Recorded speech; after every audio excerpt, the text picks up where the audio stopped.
नमस्कार प्रेक्षकांनो, आजच्या एपिसोडमध्ये इथे आता अर्णव पाटील बरोबर फोनवरती बोलत असतो तेव्हा अर्णवला खूपच मोठी धक्कादायक अशी बातमी समजलेली असते. ती ऐकल्यानंतर अर्णवला खूप मोठा धक्का बसतो. तो म्हणतो, काय राकेश हातातून निसटला? पण हे कसं शक्य आहे? तेवढ्यातच इथे मामा धावत पळत आलेले असतात. मामा आल्यानंतर ते म्हणत असतात, अरे अर्णव. तेवढ्यातच अर्णव म्हणतो, मामा मला माहिती आहे राकेश हातातून निसटला ना? तेव्हा मामा म्हणतात, हो ना रे. तेव्हा अर्णव म्हणत असतो, पण असा कसा हातातून निसटला? पाटीलने एवढी फिल्डिंग लावली होती, इतकी माणसं त्याच्या पाठीमागे त्याला पकडण्यासाठी लावली होती आणि तो इतक्या माणसांना चकवा देऊन त्यांच्या हातातून निसटला. हे कसं शक्य आहे मामा? तेव्हा इथे मामा म्हणत असतात, अर्णव हे बघ, काहीही होऊ दे, पण तू या सगळ्याचं टेन्शन घेऊ नकोस. हे बघ, अरे तो आता घाबरलाय. तो कुठेतरी आहे ना, तोंड लपवण्यासाठी लपून बसत असेल. मला माहिती आहे ना, त्याचं पित्तळ उघडं पडू नये ना, म्हणून तो कुठेतरी लपून बसला असेल. तू कशाला टेन्शन घेतोयस? तेव्हा अर्णव म्हणतो, नाही मामा, तुला वाटतंय तसं जर असेल तर ठीक आहे, नाहीतर हा राकेश किती पोचलेला माणूस आहे तुला बरोबर माहिती आहे. त्याने काहीतरी चुकीचं पाऊल उचलायला नको. त्याच्या डोक्यामध्ये कधी काय चालू असेल ना, आपण त्याचा विचारसुद्धा करू शकत नाही. त्यानंतर प्रेक्षकांनो, इथे आता ईश्वरी म्हणत असते, घरामध्ये वातावरण किती आनंदी आहे ना, किती छान वाटते सगळेजण आलेत तर. तेव्हा इथे मंगलमय वातावरण वाटते. हो ना ताई? तेव्हा अंजली म्हणते, हो ना गं. तेव्हा अंजलीची तब्येत थोडीशी डाऊन झालेली असते. तेव्हा ईश्वरी म्हणते, अंजली ताई काय झालं? तुम्हाला कसला त्रास होतोय का? सकाळपासून बघते तुम्ही गप्प गप्प आहात. तुम्हाला बरं वाटत नाही आहे का? तेव्हा इथे अंजली म्हणत असते, ईश्वरी अगं हो ना गं, सकाळपासून जरा तब्येत ठीक वाटत नाही आहे. कसं तरी वाटतंय. कदाचित प्रेग्नन्सीमुळे असं वाटत असेल, बाळामुळे असं वाटत असेल, हो ना? तेव्हा ईश्वरी म्हणते, आणि कसं आहे, बाळाचे बाबा भरपूर दिवस आले नाही आहेत ना, खूप दिवस झाले. बाळसुद्धा मिस करत असेल ना त्याच्या बाबांना, हो की नाही? तेव्हा अंजली म्हणत असते, हो ना गं, बाळ मिस करते त्याच्या बाबांना, पण बाबांना कुठे बाळाची आठवण येते. बघ ना, किती दिवस झाले लोकांच्या मदतीलाच लागलेले आहेत, त्यांची आठवण येते त्यांना, पण इथे बाळाची आठवण येत नाही आहे. किती दिवस झाले, तरीसुद्धा घरी येत आहेत का? त्यानंतर प्रेक्षकांनो, इथे आता अंजली आणि ईश्वरी दोघेही जण एकाच व्यक्तीबद्दल बोलत असतात. पण इथे ईश्वरीला तर माहितीच नाही आहे की राजेश हाच राकेश आहे म्हणून. त्यानंतर प्रेक्षकांनो, वल्लरी उठलेली असते. आता वल्लरी इथे हातामध्ये मडकं घेऊन खेळ खेळत असते. तेव्हा इथे आकाश सगळ्यांचा व्हिडिओ तयार करत असतो. वल्लरी त्याला खुणावते आणि म्हणते की माझा व्हिडिओ अगदी व्यवस्थित तयार कर. तेव्हा इथे मामा म्हणत असतात की अर्णव, मला काय वाटतं, त्याला घरी यायची ना आता भीती वाटत असेल, कारण त्याला वाटत असेल की ईश्वरीसुद्धा इथे आणि अंजलीसुद्धा. अंजलीला जर सत्य समजलं तर त्याचं पित्तळ उघडं पडेल ना, म्हणून कदाचित तो पळून गेला असेल. त्याची हिंमतच नाही आहे रे आता एवढी की तो घरी येईल. तू नको काळजी करू, तो आता इथे परत येणार नाही. तेव्हा अर्णव म्हणतो, नाही मामा, ज्या अर्थी तो राकेश आता मुंबईमध्ये परत आलाय ना, अचानकपणे तो दिसतो काय, आपल्या माणसांच्या हातातून निसटतो काय, हा योगायोग असू शकत नाही. नक्कीच या सगळ्याच्या मागे त्या राकेशची काहीतरी प्लॅनिंग असू शकते. उगाचच तो लगेच आता परत आलेला नाही आहे. इतके दिवस तो गायब झाला होता आणि इथे सडनली तो आपल्याला मुंबईमध्ये दिसला.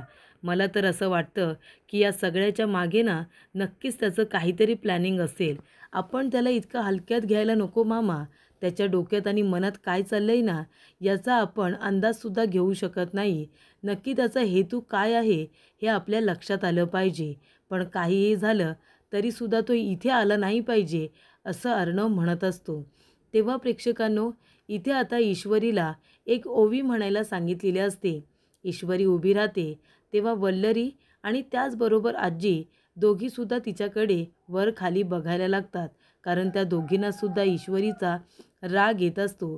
त्याच्यानंतरला इथे ईश्वरी उभी राहते आणि देवी आईकडे बघते आणि म्हणत असते की तुझी मनोभावे पूजा केली, उपास तपास केले, आता सगळं काही व्यवस्थित होऊ दे. घरावरती कुठलंही विघ्न येऊ देऊ नकोस, येणारं विघ्न दूर जाऊ दे, असं ईश्वरी म्हणते आणि तेवढ्यातच दारात उभा राहिलेला असतो तो म्हणजे राकेश. राकेश त्या ठिकाणी आलेला असतो. तेव्हा प्रेक्षकांनो, इथे आता अर्णव मामाला म्हणत असतो की मामा, काही झालं ना तरीसुद्धा तो राकेश इथे नको यायला, कारण त्याच्या मनामध्ये आता बदल्याची भावनासुद्धा आली असेल. त्याला अंडर एस्टिमेट करायला नको. तेवढ्यातच इथे आता पाटीलचा फोन आलेला असतो अर्णवला आणि त्याला माहिती मिळालेली असते. अर्णव म्हणतो, काय, तो राकेश इथे आलाय माझ्या घरी? तेव्हा प्रेक्षकांनो, अर्णव आणि मामाच्या पायाखालची जमीनच सरकलेली असते. तेव्हा ईश्वरी इथे हातामध्ये मडकं घेऊन खेळ खेळत असते आणि दारामध्ये उभा राहिलेला असतो तो राकेश. राकेश आपला ईश्वरीकडे बघतोय आणि त्याच्या मनामध्ये आता बदल्याची भावना तर आहेच, पण इथे एक विचित्र भावना आहे, ती म्हणजे ईश्वरीबद्दलची. तो जो इतकी मोठी रिस्क घेऊन आलाय राज शिर्केंच्या घरामध्ये, फक्त आणि फक्त ईश्वरीसाठी आलेला आहे. त्यानंतर प्रेक्षकांनो, इथे आता राकेशच्या हातामध्ये मडकं असतं आणि तो सुद्धा बायकांप्रमाणे गोल गोल फिरत असतो. तेव्हा ईश्वरीला संशय येतो की इथे ह्या बायकांमध्ये हा जेंट्स माणूस कोण बरं घुसला असेल. तेव्हा तिचं लक्ष त्याच्याकडे जातं. सगळेजण इथे आता राकेशकडेच बघत असतात. नेमका हा माणूस आहे तरी कोण? सगळ्या बायका गोल फिरत असल्यामुळे धूर झालेला असतो. त्याचा चेहराही स्पष्टपणे दिसत नसतो. आकाश, अंजली, वल्लरी सगळेजण टोकून टोकून त्या माणसाकडे बघत असतात. कोण बरं असेल हा माणूस? तेव्हा प्रेक्षकांनो, कुणालाही त्याचा चेहरा स्पष्टपणे काही दिसत नसतो. सगळेजण बघत असतात आणि तेव्हा प्रेक्षकांनो, इथे ईश्वरी आता उभीच राहते. राकेशसुद्धा मागे जाऊन उभा राहतो. समोर आधी चेहऱ्याच्या मडकं घेतो आणि नंतरला ते मडकं बाजूला करतो. तेव्हा इथे दिसतो तो राकेशचा चेहरा. राकेशला तिथे बघितल्यानंतर ईश्वरीच्या पायाखालची जमीनच सरकते. ईश्वरी पूर्णपणे घाबरते. तिला असं वाटतं की राकेशजी इथे तिच्या संसारामध्ये ढवळाढवळ करायला आलीत की काय, असं तिला वाटलेलं असतं. तेव्हा ती राकेशला बघून इतकी घाबरते की तिची बोलतीच बंद होते. चेहरा उतरतो आणि तेव्हा प्रेक्षकांनो, ती म्हणत असते की राकेशजी तुम्ही इथे. आणि तेव्हा प्रेक्षकांनो, मामी उभी राहते आणि ईश्वरीच्या मागे मामी म्हणत असते की जावई बापू तुम्ही आलात. तेव्हा अंजलीला खूपच जास्त आनंद होतो. अंजली उभी राहते आणि म्हणते, अहो राजेश तुम्ही आलात का? तेव्हा ईश्वरी मागे वळून आता अंजलीकडे बघते. अंजलीला जेव्हा ती ऐकते राजेश बोलताना, तेव्हा तिला आश्चर्य वाटतं. आपल्याबरोबर किती मोठा धोका झालाय ह्याची जाणीव तिला आत्ता झालेली असते. तेव्हा इथे अंजली जाते आणि राकेशला मिठी मारते आणि म्हणते, अहो तुम्ही अचानक कसे काय आलात? तेव्हा ईश्वरी त्यांच्याकडे बघतच राहते. तेव्हा ईश्वरीला आठवत असतं, तिचे बाबा म्हणालेले असतात की इशू बेटा, राकेशजी आणि तुझ्या लग्नाचा विचार आम्ही करतोय. तुमच्या दोघांच्या लग्नाबद्दल बोलण्यासाठीच मी इथे आलोय. राकेशजी चांगला मुलगा आहेत, तुला त्या आनंदी ठेवतील, असं इथे ईश्वरीचे बाबा तिला म्हणालेले असतात. तेव्हा आता ईश्वरीला त्या सगळ्या गोष्टी आठवत असतात. राकेश तिच्याकडेच बघत असतो. अंजली म्हणत असते, अहो तुम्ही अचानक कसे काय आलात? तेव्हा इथे राकेश म्हणतो, राणी सरकार तुम्हाला सरप्राईज देण्यासाठी चालू. तेव्हा अर्णव आणि मामांना ही गोष्ट कळते. दोघेही धावत पळत बाहेर येतात. बघतात तर काय, राकेश आलेला असतो. अंजलीने त्याला मिठी मारलेली असते आणि ईश्वरी आश्चर्याने त्या दोघांकडे बघत असते. ईश्वरीला खूप मोठा धक्का बसलेला असतो. अर्णवला माहिती असतं जेव्हा सत्य समोर येईल तेव्हा ईश्वरीची अवस्था काहीशी अशीच होईल. या राकेशने ईश्वरीला असं काही फसवलेलं असतं गोड गोड बोलून की ईश्वरीला आता ते सगळं आठवत असतं. तेव्हा राकेश येतो आणि आता ईश्वरीकडे रागाने बघत असतो. तेव्हा इथे अर्णव आल्यानंतर तो इथे राकेशकडे खूपच जास्त रागाने बघत असतो, कारण त्याला कळलेलं असतं ह्याचा छुपा मकसद काय आहे, कशासाठी तो इथे आलाय, हे सगळं आता अर्णवला समजलेलं असतं. तेव्हा इथे अर्णव ईश्वरीच्या पाठीमागे खंबीरपणे येऊन उभा राहतो. ईश्वरीच्या मागेच तो येऊन उभा राहतो, कारण त्याला माहिती असतं आता ईश्वरीला सगळ्यात जास्त माझी गरज आहे. तेव्हा इथे प्रेक्षकांनो, ईश्वरी आता अर्णवकडे बघते.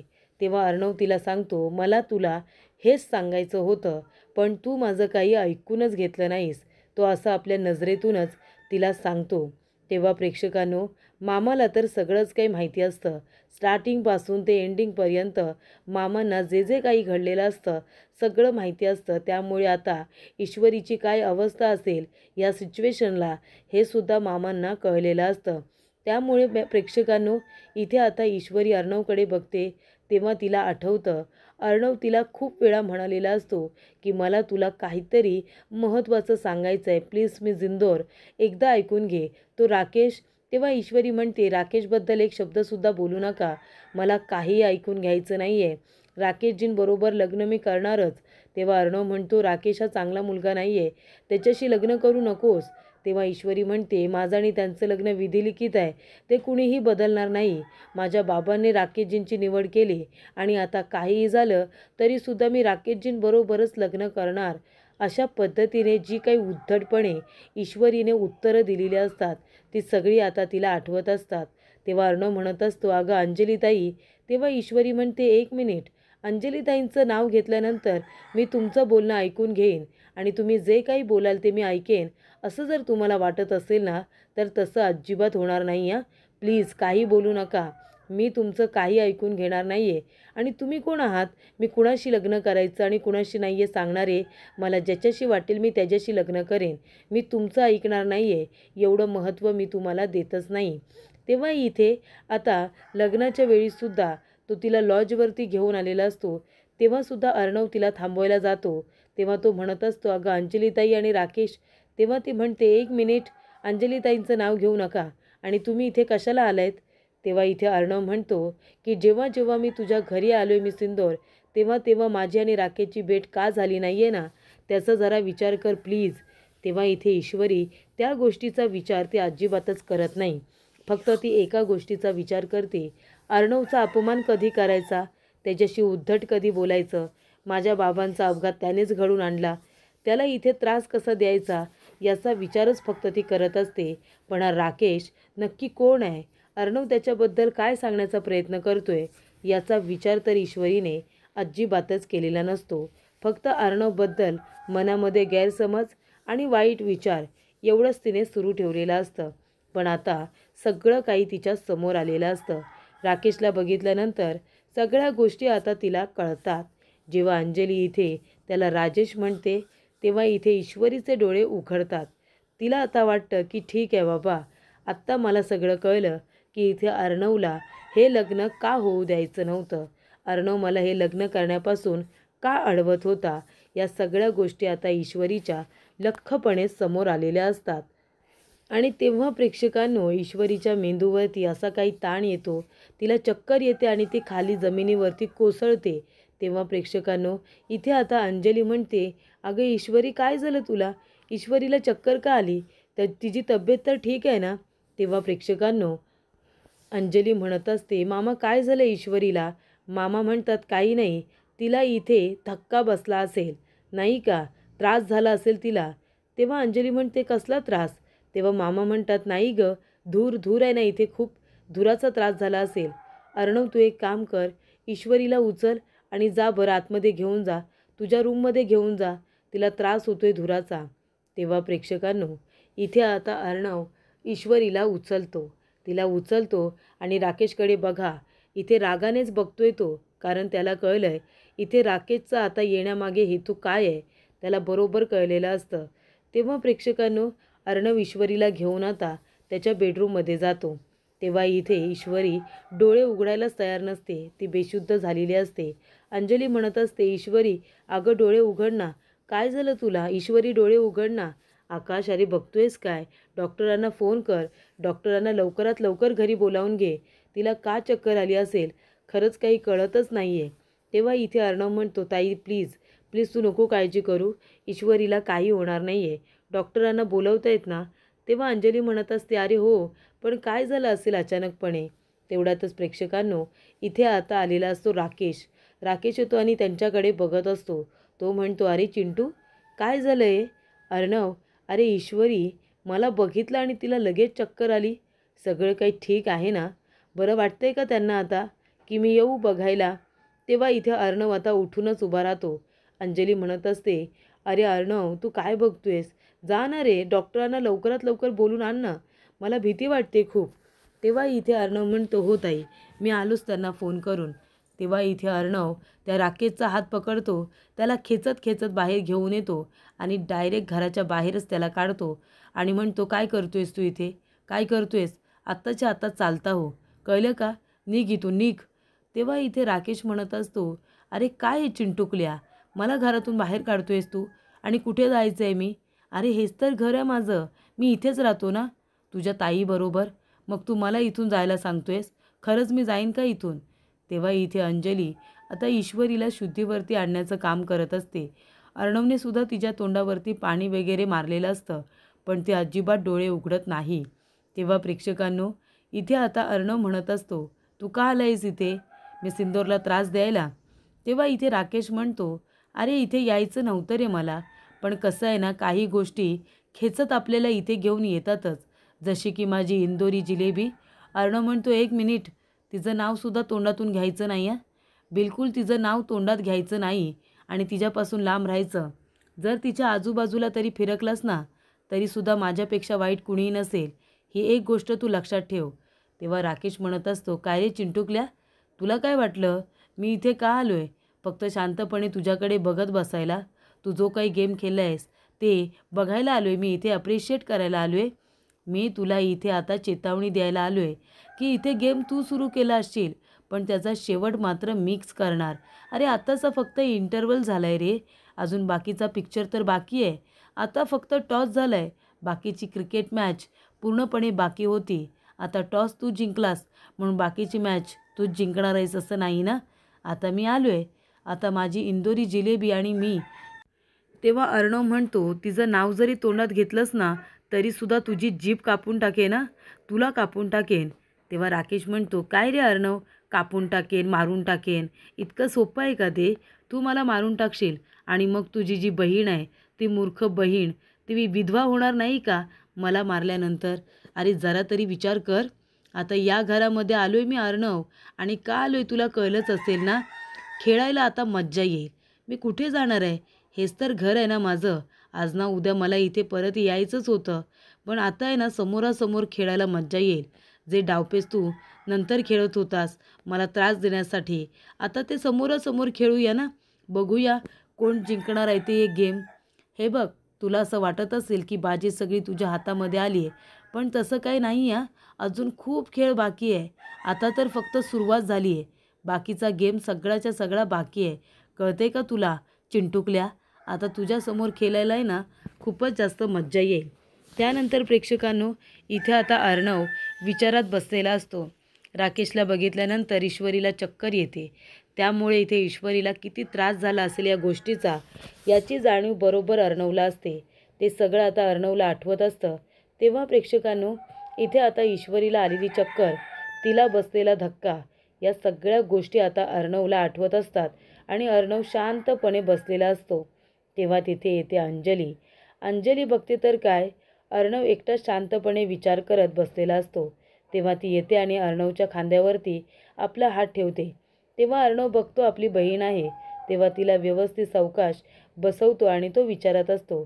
तेव्हा अंजली म्हणते, काय झालं चिंटू, कसला विचार करतोयस तू, आणि तुझा चेहरा का एवढा उदास झाला आहे? तेव्हा अर्णव म्हणतो, नाही ताई, काही नाही. तू खाली आली आहेस ना, मी जातो. तिथे मी सिंदूरबरोबर कुणीतरी हवं आहे ना. तेव्हा इथे अंजली म्हणते, असू दे रे, झोपले ती शांतपणे, झोपू दे तिला. पण तू मला सांग, तू कसला विचार करतोयस इतका? कसलं टेन्शन आहे तुला, सांग बरं. तेव्हा अर्णव म्हणतो, नाही ताई, मला कसलंही टेन्शन नाही आहे. अगं मगाशी नाही का मी सिंदूरला चक्कर आली, तेव्हा थोडंसं मला वाईट वाटते, बाकी काही नाही. त्यानंतर अंजली म्हणते, नको काळजी करू, ईश्वरीला काहीसुद्धा होणार नाही आहे. अरे ती उद्यापर्यंत बरी होईल, डॉक्टर म्हणालेत ना, इंजेक्शन देऊन गेलेत. तेव्हा तिला आता बरं वाटेल, तू नको काळजी करू. तर प्रेक्षकांनो, पुढील भागामध्ये आपण बघूया. इथे आता ईश्वरीला सत्य समजल्यानंतर ईश्वरी बघा आता कशी शांतपणे अर्णवबरोबर बोलते. ती म्हणते, मला आता भीती वाटायला लागले या सगळ्याची. अर्णव म्हणतो, मी सिंदूर, तू नको घाबरू. त्या राकेशला घाबरायची काही गरज नाही आहे. हे बघ, तो तुझ्या अवतीभोवतीसुद्धा येणार नाही. तुझ्याकडे वाईट नजरेने बघणं तर दूर, तो तुझ्याकडे बघायलासुद्धा इथे येणार नाही. असा मी बंदोबस्त करेन. मी आहे ना इथे, मी या सगळ्याची काळजी घेईन. I promise. मी इथे असताना तुला काहीसुद्धा होणार नाही.